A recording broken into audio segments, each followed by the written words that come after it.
But since that time, we have been taking ATLS to task for its sort of lack of evidence base and disconnect between the specialty that actually practices the majority of initial trauma care, which is us.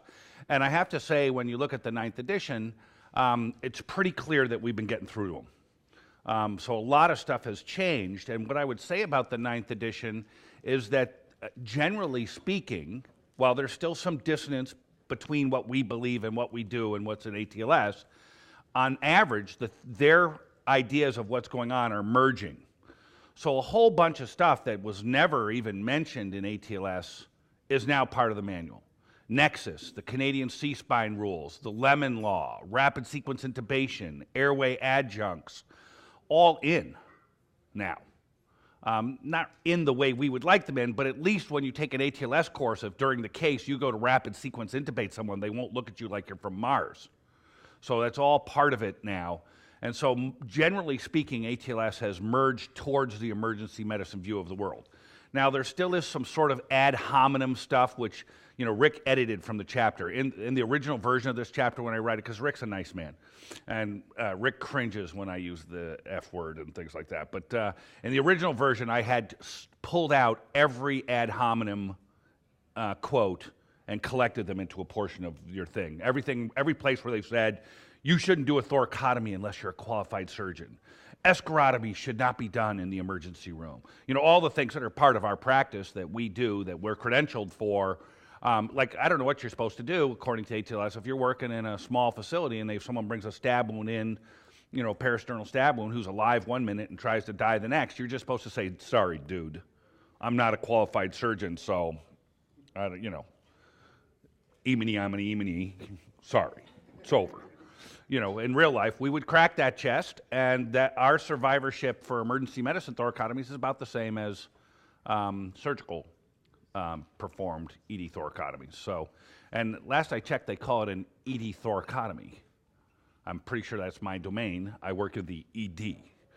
Anyway, so I had collected all those. There's a whole bunch of them. Some of those are still in there, but some of the stuff that we used to rail about, like the first sentence of the manual for years was, trauma is a surgical disease. I was like, no, it isn't. Trauma is a multidisciplinary disease. And the surgeons used to counter with, well, we have them the most of the time. We admit them to our service. I say, you don't have them most of the time. I mean, the ones that live spend most of the time in rehab. So if you'd like, we can say that trauma is a disease of rehab. If it's about who has them for the longest, that would be the answer. But finally, they have yielded. And by the way, nowadays, in terms of non-surgical management of trauma, I mean, I remember fondly the days when a surgeon would swear and throw things around and say, I want to go to the OR, and then come back and brag about how they got the spleen out in 33 seconds. Nowadays, I can't get them to go to the OR. They won't go to the OR for anything. Nowadays, when the trauma team comes down, I got to roll out some grass for the sheep to graze on, so that the trauma surgeons can stand around on the ground, cat scan this, cat scan that, and then sometimes they even say, and then repeat the CAT scan in 6 hours. I'm like, are you kidding me? I had a trauma surgeon ask for us to repeat the head CT a third time in the emergency room. Now, they were in the emergency room for the first 7 hours because we couldn't get a bed, but then they wanted us to hold them for another one. I was like, no, I'm just not doing it. But anyway, I digress. Let's go and look at what the papers are and the stuff that we've pulled out. But generally, I would feel that despite the ad hominem stuff that persists and despite the other things, generally speaking, ATLS has merged towards our way of seeing the world, and that's good. By the way, the course also has all kinds of new video cases and stuff like that. It's all jazzed up. Let's talk about Airways first. For years, the airway recommended by ATLS was what we would call IMP, meaning intubation minus paralysis. Now, even the vets don't do that to dogs. But having noted that, that was for the first 8 editions of ATLS, they just recommended you grab the plastic firmly, just jam it in there. No drugs. Now they finally allow RSI. Abstract 1 is a summary of the NEAR database from Ron Walls and et al. It's the National Emergency Airway Registry, 9,000 airways, 31 centers, 26% of which were trauma. You almost never need to crike anyone anymore because we do rapid sequence intubation. 0.24% were criked. Emergency physicians did virtually all of the airways. Anesthesia did less than 3%. RSI is our airway of choice. RSI had the highest success rates. RSI had the lowest crike rates. In the patients that were managed with intubation minus paralysis, some were done with sedation and some were done with no meds. What trauma patients would we do with no meds? They're moribund. They're basically dead. You can intubate a corpse without meds, but if they're alive, you'll probably use meds. But anyway, and there are some corpses in the trauma world that will intubate while we're seeing what's going on with them. This paper makes it very, very clear that while it took ATLS 9 editions to realize that rapid sequence intubation is the airway of choice, it clearly is. We bring a higher level of care to that arena than the surgeons have ever brought. We can do neuroprotective RSI, we can do RSI that allows for other procedures. And in the ATLS manual, the new 9th edition, they just say give them 100 a sucks, which is a really gross oversimplification of what's going on out there. And we'll look a little later at some of the airway choices that are out there. The next page, 224, we talk a little bit about the liaisons. Greg tells his story of some of the initial conversations. Right now, there are 2 American College of Emergency Physician liaisons. To them, it's Robert Bass and Bob O'Connor, and they're good people. I don't mean to impugn them, but they clearly didn't really get our message across, which is, I think it would be hard to write a manual about trauma care, all of which occurs in the ED, and use no emergency medicine authors. We're not represented in the authorship. They had to get surgeons from Saudi Arabia and from Finland and from all around the world, but they didn't bother to ask any of the people who actually live on the first floor to contribute. So that I find irritating. Just as an academic myself, and I use the word loosely, you can put it in quotes if you like. If I seem less than academic to you, I'll take that shot. But in any event, that irritates me. And the other thing that really, really irritates me is the fact that I practice at a hospital that is surveyed by the American College of Surgeons to be a level 1 trauma center, and to succeed in that survey, I have to prove to them that I have 16 hours of CME in trauma. The balls of another specialty to dictate what type of CME I need to practice in my own house really irritates me. And the only way I could live with this is if we had CME that they had. This is a lot like me writing a book on appendectomy and telling the surgeons that before they could take one out, they have to take my course, my non-surgeons course on appendectomy. That course, by the way, the first 9 chapters would all be about the etiquette of consultation. And once they had their etiquette certificate, they'd be allowed into the emergency department. Anyway, I digress again. I've had my coffee, but not my Haldol yet, so anyway. The next paper, too, at the bottom of the page talks about OverTriage. And, when Greg says they want to meet patients at the door, and they do. So if you have a level 1 trauma alert, the surgeons are supposed to come down and be there before the patient. And that irritates me because, 1, as I've kind of implied, they're not very good company. 2, is most of the patients won't need it because trauma triage criteria, whether you use guidelines or vital signs criteria, are going to massively over-triage. Now, that's what you want to happen, right? You just don't want someone who has a subdural to end up at a community hospital with no neurosurgeon. I mean, obviously, that's not going to be good for them.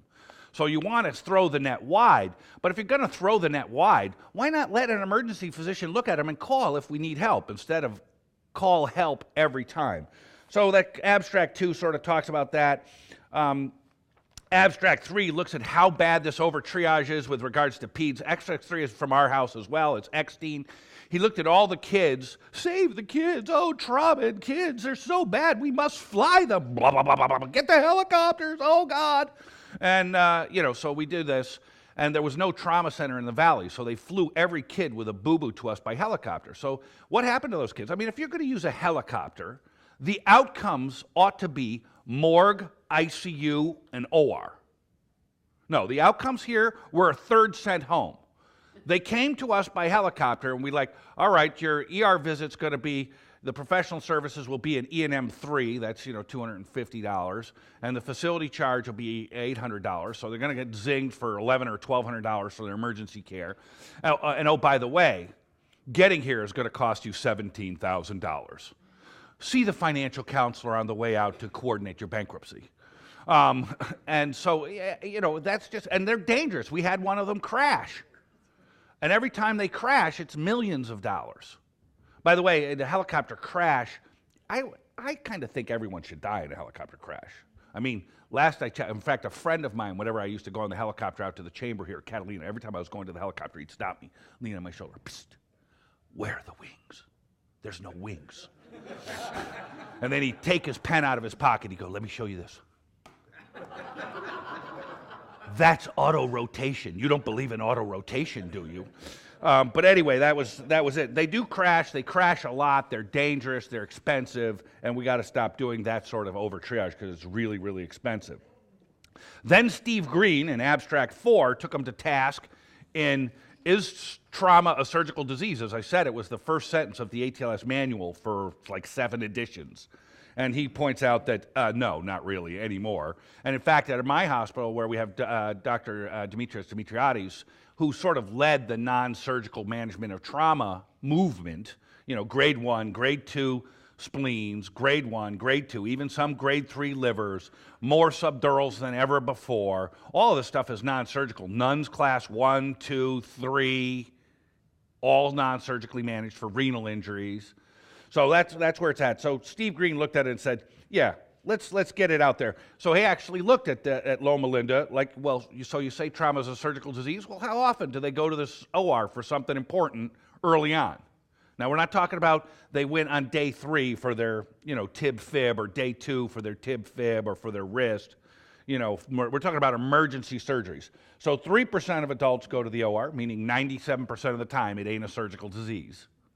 And in kids, 0.35% go to the OR. That's because they're even more massively over-triaged, because a kid with a pulse rate of 130 doesn't have bad trauma. They just have anxiety, right? So kids are going to be more over-triaged than adults. And also, kids sort of have this binary pathway when they have trauma. They're either dead or well, right? They're lawn darts, after all. You take a kid, any kid, from any mechanism, throw it, and it will land head first, like a lawn dart. And they'll either be dead, or they'll somehow crumple and not have a head injury and be okay. 5 is a paper that looks at practice management guidelines for this selective non-op thing, and just says that, you know, who can you do non-op on? And there's no rocket science to this. If you've got penetrating trauma, your chances of needing to go to the OR, much higher. If you've got a positive FAST exam, it corresponds well with the need for a therapeutic lab. And if you've got blood in your head, epidural, subdural, then you'll need surgery. But other than that, you're not going to need it. You're not going to need it. All of this kind of suggests that we could actually work these people up and then call the surgeons when we need them, not have them there with us all the time. Anyway.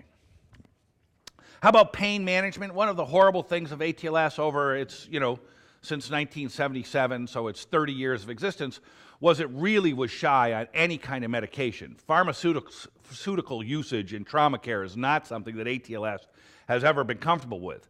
Witness that they don't like rapid sequence intubation. Witness that the words Haldol rarely appear in the ATLS. I can't imagine doing trauma care without Haldol at my institution. I mean, we need a 55-gallon drum to get through a Saturday. Not all of it for trauma, but a good portion of it. And they're also not big on pain management. And the next few papers talk about oligoanalgesia and trauma. The kids with fractures don't get care. That people who are intubated are left naked for meds, et cetera, et cetera, et cetera. And ATLS had a lot to do with that oligoanalgesia, because all of you, how many people here have taken an ATLS course? Probably most of you at one time or another. But you know, if you, during the cases when you were taking that course, if you were to lay some fentanyl or some morphine on them, they'd be like, oh, no, no, no. You really want 6 milligrams of morphine? Maybe you should give 2. You know, they would back you down. But anyway, so there's a couple papers there, 6, 7, and 8, just talk about we could do better. In the new ATLS manual, again, it's merged with emergency medicine practice. They realized it was so politically incorrect to say stop giving trauma patients meds that even though they don't really believe it, they said that pain control is an important part of trauma care. So finally, you can at least point to the sentence and say, leave me alone, I'm giving fentanyl. It's in there. So airway-related issues, we already talked about RSI is in, but on page 227, the Lemon Law is in, burp is in, a lot of the airway adjuncts are in, end-tidal CO2, pulse oximetry, all in. All the things that we do for airway management are now okay. And they like sucks, and I like sucks too. There's a trend for some people to say, give me the rock. Even my own residents like to say, give me the rock. And I'll acknowledge that, you know, when you're looking at paralysis for rapid sequence, there's the depolarizing route and the non-depolarizing route. And if we had a perfect non-depolarizing drug, that would be higher style points and probably better for the patient. The problem is we don't have a perfect non-depolarizing drug. The difference between rock and sucks is that rock takes longer to set up. Not much longer if you're using the 1.2 dose, the high dose rock. It takes about 45 seconds or sometimes 50, 60 seconds to set up, longer than sucks does. Sucks sets up faster. Sucks is more reliable in the way it sets up. So you'll get optimal intubating conditions sooner with sucks. In most trauma cases who can be pre-oxygenated, this isn't important. In general, in emergency medicine, if you're dealing with people with bad airway problems, asthma, I shouldn't say airway, bad respiratory problems, asthma, pulmonary edema, you might see it in a bad pulmonary contusion case in trauma, things like that, then those patients will desat very rapidly, and that time to set up is important. But what's really important in trauma is not how often you get optimal intubating conditions, but how often you get unacceptable intubating conditions. Now, none of the anesthesia literature is set up to look at this comparison between rock and sucks, but there are numbers quoted in them, and they are very entertaining. And what they say is that unacceptable intubating conditions, which may have a lot to do with the patient's anatomy, right? You just couldn't see anything. Some people have bad anatomy, and we all know that predicting bad airway anatomy is really hard. You can do the Lemon Law all you want. That'll find about half the people you're going to have trouble intubating, but the other half of people you're going to have trouble intubating, you don't know until you stick the thing in there and go, oh shit, can't see squat douche. Now, having noted that, when you look at the association of that place, which is a bad place to be, when you look in there and go, I'm not going to, this is bad, right? That's a bad place to be. That place occurs with succinylcholine about 2% of airways. 1.5% to 2% is the number that comes out over and over again. 1.5% to 2%. Interestingly, it happens with rock 7 to 9%. That's 4 times more often. Now, particularly where I work, where I've got rookie intubators, aka residents who are trying to learn their... Do you want to be in a place where you have unacceptable intubating conditions 4 times as often? Hell no. Hell no.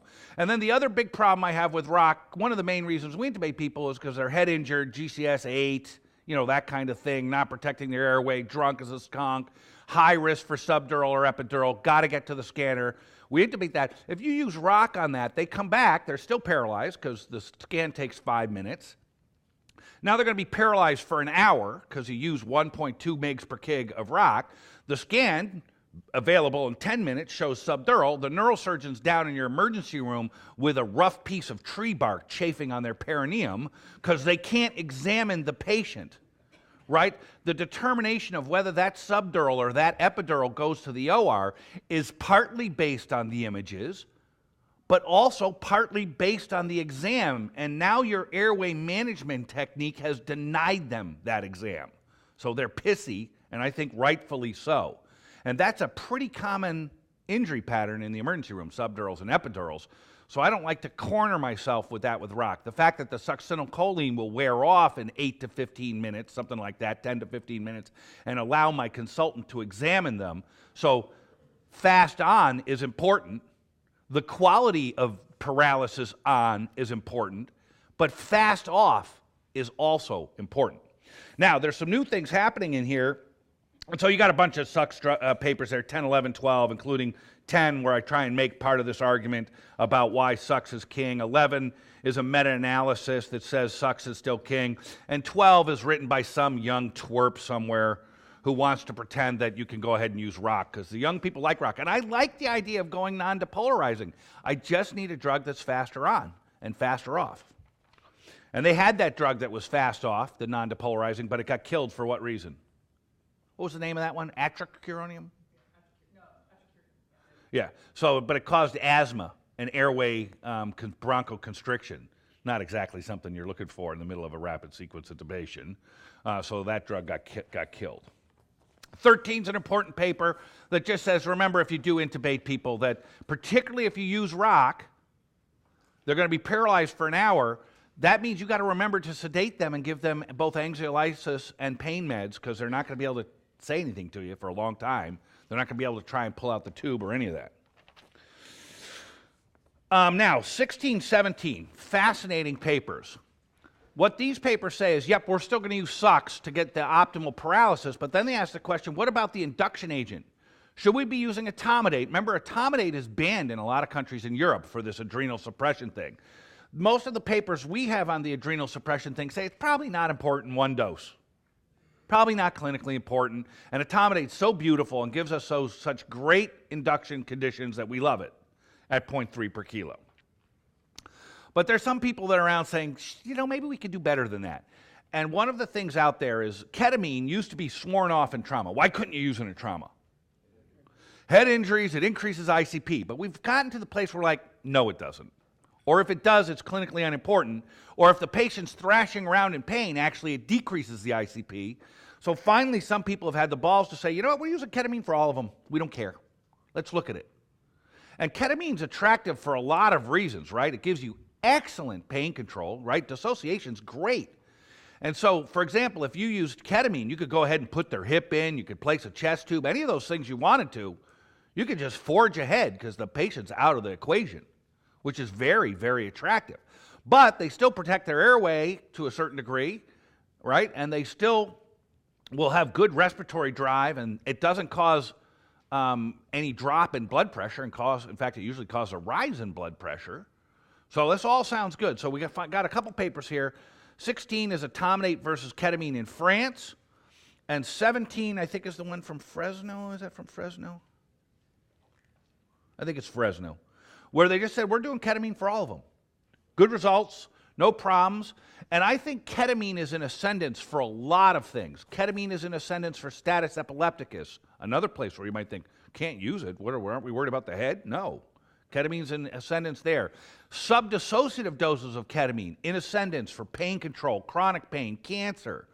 Ketamine in ascendance for RSI choice in trauma patients.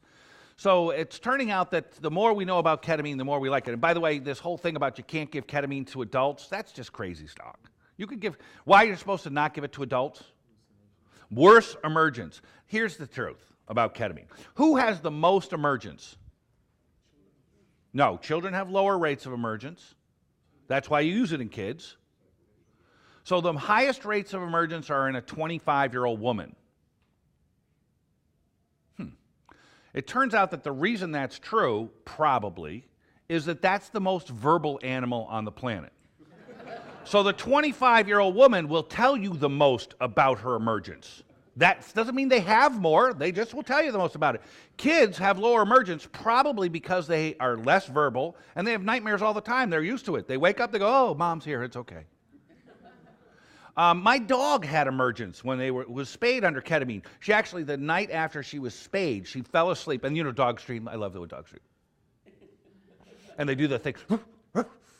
And then her lip dried in a snarl during that dream. Actually dried to her canine like this the night after her canine. Never seen it before, never seen it since. That was obviously a very bad dream. Whatever she was dreaming about was not good. But I think ketamine emergence is a universal phenomenon. It's across all ages. I think the rates are the same. I think it's true in dogs. I think it's a cross-species phenomena. And what you try to do for it is try and, whatever condition they go down in is the condition they'll come out in. That's a little bit of a trauma problem because trauma is going to go down bad, right? They're already having a pretty bad day. So you should be aware they're probably going to come up bad. But I think ketamine's clearly in ascendance. Just recently, I had a kid that I gave ketamine to for a fracture we were going to reduce, and you know the orthopods were there. And I told him before we did it, think of your favorite thing. Think of something that makes you happy before you. And that auto hypnosis thing for ketamine, it really works. Anyway, so we do the thing. The kid goes down, and then the kid's waking up. You know, they get the nystagmus is going on. That's when they're beginning to go, how do we connect this like brainstem to the cerebral? You know, you see that thing where they're coming out and they're doing that thing, and then as he was waking up, he went, And I was like, I'm looking at him. And I'm like, oh, this might not be good. Where's the verse? Mustang. That was what he said. And it turns out that the Mustang is his favorite car. And that's what he was, afterwards when he was awake, I asked him, what was the, he goes, that's what I thought about when I went to, when they told me to think of something. I was thinking about the Mustang Boss 502 or whatever it is. And that was his first word out of wake. Mustang. Anyway, we'll finish up the ATLS stuff. Dyer, are you next? You look loaded and ready to go.